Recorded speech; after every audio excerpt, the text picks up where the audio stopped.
anunciado Sergio Massa. Buenas noches, Sergio. Gracias por venir. ¿Cómo va? Buenas noches. ¿Qué le parece esto? Este documento. Lo primero, y se combina con esto último que estaban mostrando ustedes, lo primero que me llama la atención es que los paladines de la libertad y la democracia no hayan dicho una palabra del intento de Bolsonaro de cerrar el Congreso y el Poder Judicial. Es verdad. Digo, en América Latina si hay un país importante, es Brasil, por el peso del PBI, por la cantidad de habitantes, por la importancia que tiene en la región. Y menos del golpe de Estado en Bolivia. No dijeron nunca nada. Es que yo creo que hay una dinámica de armar clubes de amigos y proteger a clubes de amigos sin importar, y a mí lo de Brasil puntualmente me preocupa mucho, por el poder que tiene el Congreso en la representación en diputados, por el poder de los estados federales en el Senado, por la independencia con la que trabaja el Tribunal Superior de Justicia, digamos, que tiene integrantes propuestos por Lula que lo condenaron a Lula, digo, para poner ejemplos. Y sin embargo no hubo una sola letra, un solo monosílabo respecto del intento de Bolsonaro de cerrar el Congreso y el Poder Judicial.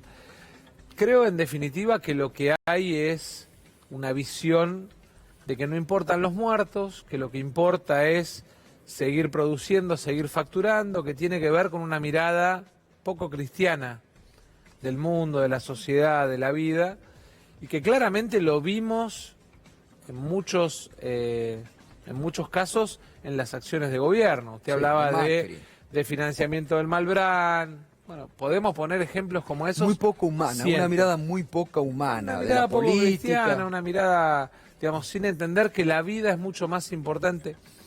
Seguramente si un delincuente les pone un revólver en el estómago y les dice la billetera o tu vida, le dan la billetera. Pero cuando se trata de la vida de los demás no les importa. Y la verdad es que en ese sentido el gobierno argentino ha liderado una mirada de protección de la vida con un esfuerzo enorme de los argentinos, Gustavo, digámoslo. Totalmente. Porque hablamos con nuestros viejos, con nuestros hijos, con nuestra familia, con nuestros amigos. Todo el mundo siente inclusive no solo la angustia de, che, se me cayó la changuita, el laburo, sino también de la cuestión hasta de estar en casa, encerrados, un día, 2 días. Pero este esfuerzo, en términos de vidas humanas hasta acá, nos ha dado muy buen resultado. Exacto. Y ahora hay que ir a un régimen en el cual vayamos soltando las actividades mirando 2 cosas. Primero, los contagios locales, los contagios de contacto local, es decir, el aumento de la curva de la enfermedad de acuerdo a los contagios locales. Y segundo, también qué tipo de actividades se desarrollan. Yo lo escuchaba hablar de, por ejemplo, construcción privada. Es construcción privada en ámbitos abiertos, claro.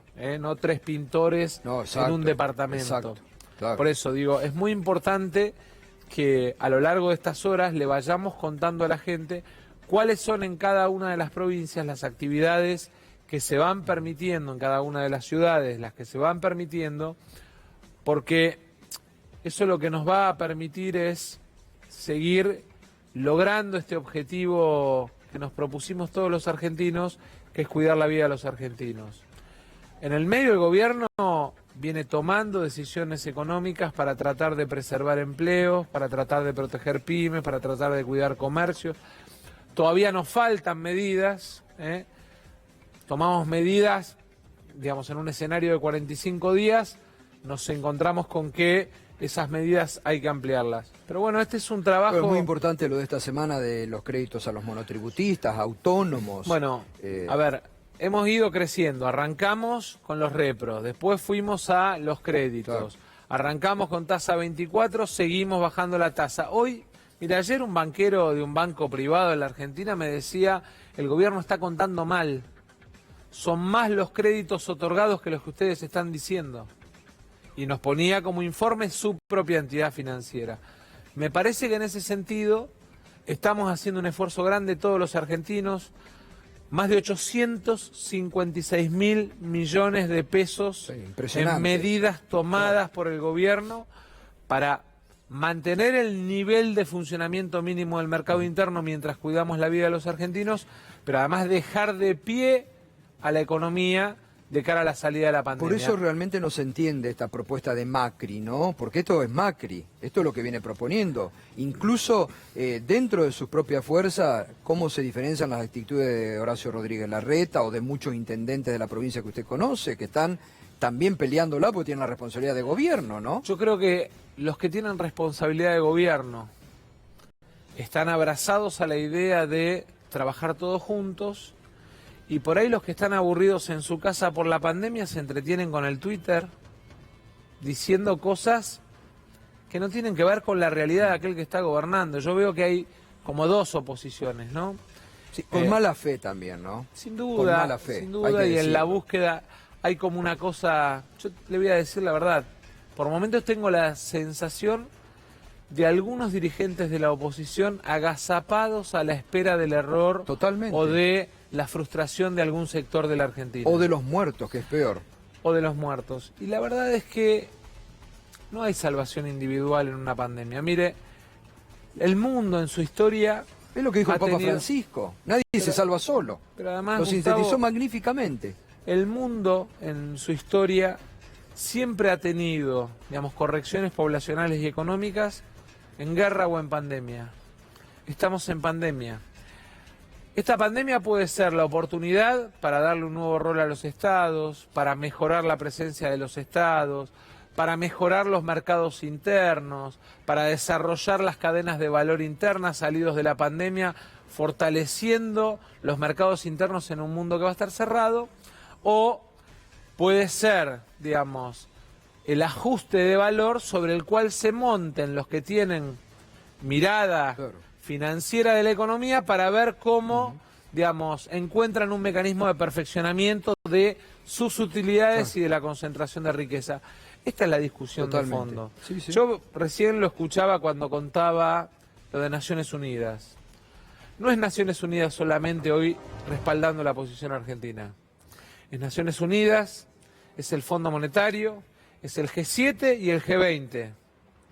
En realidad, porque lo que está en juego es la idea de sustentabilidad de deuda para poder permitirle desarrollos a los países en vías de desarrollo contra lo que se llaman las FAE, que son la fuga de capitales, ¿no?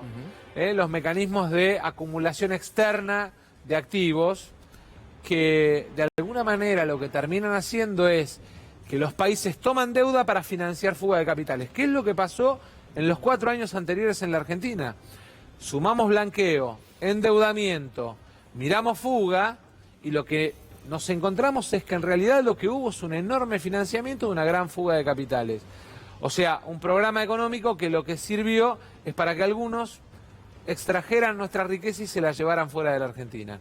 Y la verdad es que estamos también frente a la oportunidad, Gustavo, de que nuestros pymes, de que nuestros empresarios nacionales se transformen de una vez por todas en el motor de un proyecto de desarrollo asociado con el Estado, que además nos permita, primero regionalmente y después mirando mercados internacionales, de alguna manera ponernos de pie a partir del trabajo conjunto y articulado, Estado, sector privado, capital nacional. Ahora, increíble, Sergio, porque usted lo describe muy bien, David lo venimos hablando tanto en la radio como acá. Ahora, es increíble que acá haya sectores internos, economistas, medios, que están preocupados. Argentina en el default, hay que pagar, hay que cumplir, cuando las necesidades imperiosamente pasan por otro lado, con esto que está describiendo usted. El tema deuda, Gustavo, es una discusión de plata, no es una discusión de ideas. Acá lo que está en discusión es que hay un acreedor que quiere cobrar lo máximo posible y hay un deudor, que es la Argentina, que quiere pagar de acuerdo a sus posibilidades. Claro, está clarísimo. No es que queremos pagar lo menos posible, lo que queremos es no volver a caer, como cada 10 años cae la Argentina, en una recurrencia de fracaso y de sobreendeudamiento para sostener deuda. Queremos armar una curva y un perfil de deuda que le dé a nuestros hijos, porque ya no es obvio, ya no es nuestra generación la que está en totalmente. juego, es la de nuestros hijos la que está en juego. Exacto. Que nuestros hijos tengan la posibilidad de tener un país que pueda, digamos, utilizar el esfuerzo que pagan impuestos el comerciante, el trabajador, el ciudadano de a pie, en inversión pública, en obras para el desarrollo y no en deuda para pagar más deuda.